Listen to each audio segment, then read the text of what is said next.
Alors, vous allez recopier aujourd'hui ce que j'ai écrit en noir. Alors, hier, on avait vu la fonction de défaillance.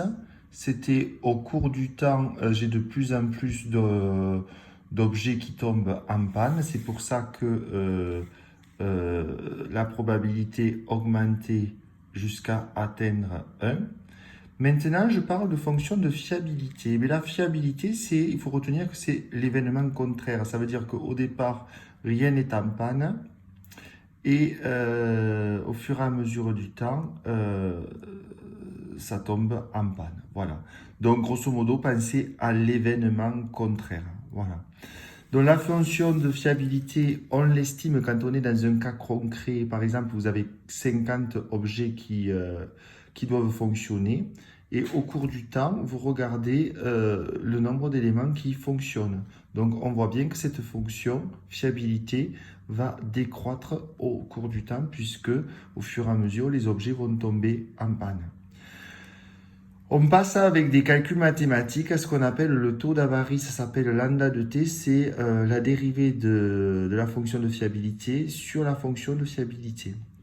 Et ce taux d'avarie nous intéresse parce que pour la majorité des études d'objets que l'on fait, la courbe elle est toujours en forme de baignoire. Alors au départ c'est la jeunesse, alors on voit bien que le taux d'avarie au début est important. On pourrait imaginer par exemple des machines à laver, et bien comme il y a des composants électroniques, souvent les machines à laver, dès que vous les mettez en service, même si elles ont été testées, la partie électronique peut facilement tomber en panne. Une fois que c'est presque un rodage quoi. Une fois que ces premières dysfonctions sont passées, il y a une stabilité du taux d'avarie. Et puis après, ce qui se passe, c'est que les machines sont vieilles, c'est l'usure, et le taux d'avarie remonte. Une chose qui sera très importante à trouver, et ça sera sur la fonction exponentielle et sur la loi de Watt-Bull, c'est le temps de bon fonctionnement en moyenne. C'est-à-dire que moi, quand je vais mettre sur le marché mes machines à laver, je veux savoir en moyenne combien de temps elles vont fonctionner.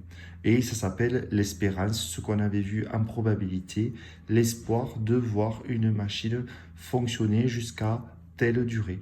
Voilà. Donc, je vous mets en photo